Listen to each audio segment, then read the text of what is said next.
Je pense donc je suis. barakatuh. أعزائي اليوم غادي نقدم لكم l'analyse et le résumé ديال le premier chapitre ديال Candide et l'optimisme. بالدارجة إن شاء الله. On commence avec le résumé du chapitre. نبداو بواحد التلخيص لهاد le premier chapitre. Le cadre de ce premier chapitre a pour lieu le beau château de Tannenberg en Westphalie. إذا المكان اللي كتبدا فيه القصة هو القصر الجميل ديال البارون تاندرتانفرونك Westphalie, واحد المدينة في ألمانيا. Le baron y vit avec sa femme, son fils et sa fille de 17 ans Cunégonde. Il y a aussi le précepteur Pangloss et Candide, un garçon crédule. البارون كيعيش هو وزوجته بارونة وابنه وبنته كينيغوند اللي عندها 17 سنة، وكيعيش معاهم أيضا واحد الأستاذ كيسميوه بونغلوس. وكونديد هذا واحد الولد حتى هو كيعيش معاهم، هذا سي ان باطار يعني ابن الأخت ديال البارون غير الشرعي، يعني في إطار غير شرعي كيسميوه باطار. دونك ان غارسون اللي هو نية وكيتيق بأي حاجة، بحيث أن بونغلوس lui dit en scène que tout va pour le mieux dans le meilleur du monde. يعني بونغلوس علمو واحد الحاجة، أن هي واحد الفلسفة اللي ديما تيعاودها له، يعني كلشي غادي يمشي للأحسن للأفضل للجميع. وكونديد لو كروا تيقو، ومع الأسف تطرد من هاد القصر من بعد ما حسو خالو كيتبادل القبال مع بنت خالو كينيغوند، يعني طردو بواحد الركلة لأن حسو كيبوس بنت خالو.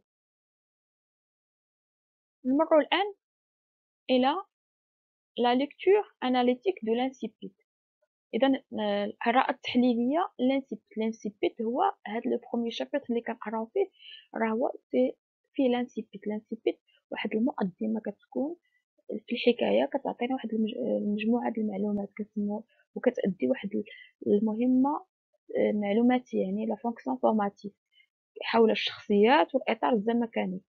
وغادي نشوفوا واش هاد الحكاية احترمتنا، يعني شنو المسائل اللي خدات من الحكاية التقليدية وشنو المسائل اللي بعدت بها الحكاية التقليدية ومشات لنا الفلسفة.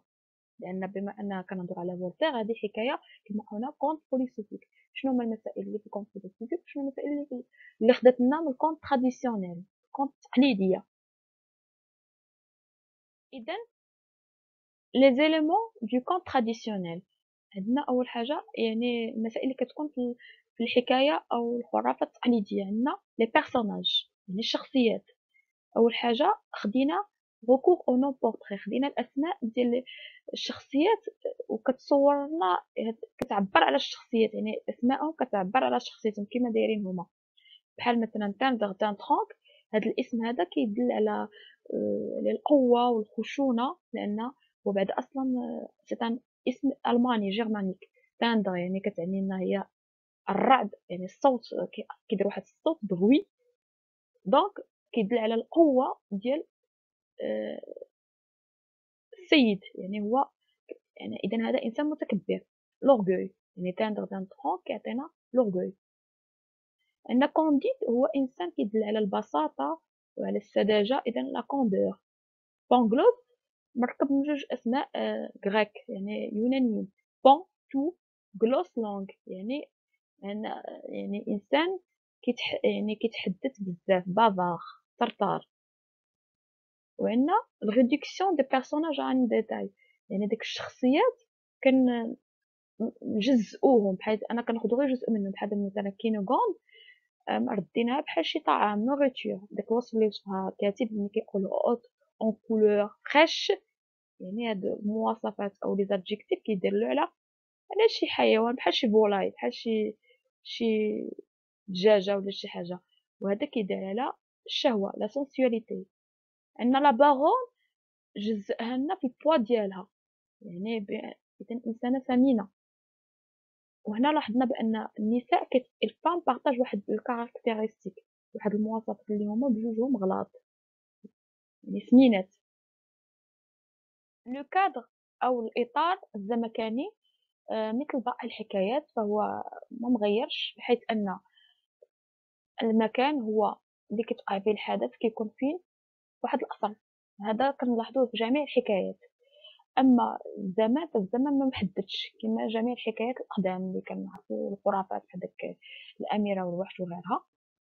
وكذلك استعملنا لامبارفي هذا خاص كيكون دايما في لامبيسيت وكيكون في الحكايات، بحيث أن استعملنا إليافي وهذا كيفكرنا بالحكايات. كنقولوا إلي تيت اون فوا اون جولي برانسيس ولا شي حاجة. فولتير خدا إليافي وخدا. كما لاحظنا ان هنا الزمن ما كيتغيرش، يعني الزمن علاش درنا لامبارتي بان الزمن ستابل، يعني كالم ايموبيل، يعني بحال مثلا شي عايشين في واحد السعاده ابديه، يعني كلشي راه مزيان. اذا داكشي علاش استعملنا لامبارتي كيعبرنا عن واحد الاكسون اللي كنتعودوا عليها وشي حاجه اللي كتدوز واحد الوقت كبير، يعني ما تغيرتش لواحد المده طويله. وهذا خاص بالحكايات الأقدام.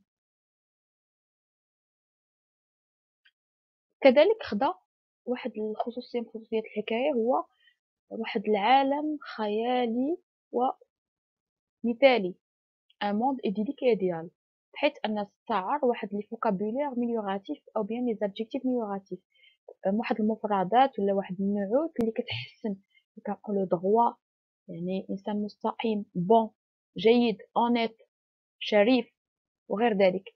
وكذلك استعملنا بزاف ليبربول، وهذه واحد الفيغور دو ستيل. ليبربول ملي كتصيبو يعني واحد الصور من صور المبالغه، مثل اللي كتصيبو هاد لو بلو سامبل، ان دو بلو بويسون، ميور. هادو عبارات كتدل على المبالغه في انك لا وجه للمقارنه. وكنلاحظ واحد الملاحظه اخرى، ان كاين واحد ليكيليبر في لا فامي دو كونت، يعني مثل باقي الحكايات والخرافات كتطلب واحد التجانس والتناغم في الأسرة، الأب، الأم، الابن، ابنة، وهاد العائلة كتنتمي لي نوبليس، يعني سافودير النبلاء. كنقدروا نستنتجوا بأن هو خدا بزاف المسائل من الحكايات التقليدية، ولكن بواحد الطريقة هزلية وساخرة، وبعد بداك الطريقة عن الحكاية العادية إلى الحكاية الفلسفية أو لو كونت فيلوسوفيك اللي غادي نشوفو دابا. من الأشياء اللي كتبعدنا عن الحكاية التقليدية وتقربنا أكثر من الفلسفة، لا توناليتي إيغونيك، يعني النغمة الصاخرة. كذلك لا فوكاليزاسيون هنايا التيب ديالها زيرو، لأن لو ناراتور سي بلوس كو لو بيرسوناج، يعني الراوي كيعرف لنا أكثر من الشخصيات، داكشي علاش عندنا لا فوكاليزاسيون زيرو. ولكن هنا كيضيف وهذه من خصوصيات الحكايات التقليديه، غير هو كيضيف واحد القضيه هي الموديليزاسيون ديال جو كخوا. داك جو كخوا كتخلي القارئ كيشكلنا في هذه العلاقه ما بين الحقيقه وما يحكى، حقيقه اللي هي كاينه والوصف اللي كاين تما. كذلك ليسباس او المكان اللي وقعت فيه الحكايه هو فيستفالي هي مدينه موجوده في المانيا، وهذا كيخلي الحكاية أكثر واقعية. كذلك لا ديسكريبسيون دي بيرسوناج، المواصفات ديال الشخصيات عادة كيبدا بالشخص الأعلى مرتبة، يعني لو بلوز امبورطون ايرشيكمون. نورمالمون خصو يبدا بالبارون اللي هو أعلى مرتبة، إلا وهنا بدلنا بمن كونديت اللي هو ان باتار، يعني ابن غير شرعي.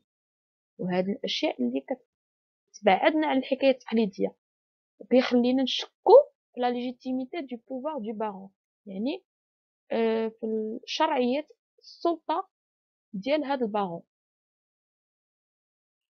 لو غروتيسك ولا البشاعة اللي دارها لنا فولتير في هاد الحكاية باش يكسر يعني الحكاية التقليدية، أن البارون كيحمل واحد الاسم مضحك، كذلك أنا كيضحك من الحكايات اللي كيحكيها، وبهاد الطريقة كيكسر لنا الصورة ديال النبلاء اللي كانوا داك الوقت، بحيث أن الناس يعني لي جون اللي خدامين عنده تضحكوا عليه. كذلك ان كيستعمل بزاف لي فيغور دو ستيل ديال لونتي فراز بحال لو فيس اون تو دين دو سون بير، كما هذه ماشي كيشكروا بمادام انه عرفنا كيسخر من الاب اذا كيسخر حتى من الابن. و لي دو فام يعني كينيغوند و سا مير يعني لا بارون جزأهم فقط في الشكل المضحك، يعني هو السمنة. بونغلوس هو إنسان بافار اونتيتي، يعني كيهضر بزاف وعنيد، كيتمسك برأيه، كما أنه كيقري واحد لا ماتيغ اللي هي ميتافيزيكو تيولوجو كوسمونيغولوجي. نيغو يعني هي ضافها هنا، نيغو يعني معناتها إيديو، إيديو يعني هو كيقري الغباء أو إيديولوجي. وكذلك لي كارتي دو نوبليس أو شجرة العائلة النبلاء. يعني الأم ديال كونديد رفضت تتزوج بداك الشاب اللي ما دار أن بيناتهم رقم واحد اللي هو هي عندها 72 وهو عنده 71 دو كارتي دو نوبليس، وهذا كيسخر منها. وكنلاحظوا كذلك من خلال العلاقات الغير مناسبة ما بين السبب والنتيجة، وهذا موجود طوال الحكاية من خلال التحليل المنطقي، يعني اللي هو مشكوك فيه ديال بونغلوس، بحيث أن كيربط لنا لا بويسونس دو بارون، يعني قوة البارون، من خلال أنه عنده قصر له سجادة وفيه سجادة وباب ونوافذ. وكذلك أن البارونة عندها الوزن، داكشي على يعني الوزن يعني ثمينة، داكشي علاش هي عندها وزن في المجتمع، محترمة. ومن خلال لونتيفراز اللي بادي بها، يعني باش يقول شي حاجة اللي هي تافهة وبسيطة، يعني بروفي ادميرابلومون كي نيا با دي في سون كوز. هذا تحليل منطقي، ولكن باش يقول لك أن الأنف وضع من أجل أن يحمل نظارات. وكذلك كونديد مشى مع الأستاذ ديالو تبع في نفس التحليل المنطقي اللي ماشي هو منطقي، أن أكبر فيلسوف في المنطقة هو أكبر فيلسوف في الأرض، لأن مازال أصلا كونديد مازال ما شاف، اللي غادي يشوف في الأخير غنلاحظو هادشي كله. فولتير كيبغي يضحك ويسخر من بونغلوس اللي كيمثل الفلسفة ديال تفاؤلية لاينيس. لاينيس هذا فيلسوف ألماني. الوهم ديال السلطة النبلاء بحيث أنها مبنية فقط على المظاهر، بحيث أن كيقول البارون مونسينيور، وهذا الاسم نورمالمون كيقولوه فقط للأمراء ولي ديوك.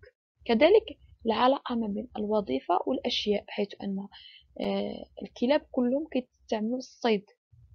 كذلك لي بالفرونيي أو يعني العماد الأحصنة هما اللي كيقابلوا لي بيكور، كيقابلوا الكلاب. كذلك أن لو فيكير يعني هو داك القس اللي كيكون في البروفانس، هو كيقولوا له لو غران تاموني. وهذا الغران تاموني هذا الاسم كيقولوا القس الكبير كيكون في القصر، يعني في القصر ديال الملك ديالهم. اذا هنا كنلاحظوا ان التفرقه ما بين الاسماء الكبيره لواحد الوضعيه للاشياء اللي هي بائسه وفقيره. وهذا الشيء كله اللي كيبغيو باش كيبين الغنى ديال البارون، هو كيدل على الفقر ديالو، وعنده الغنى غير بالمظهر فقط.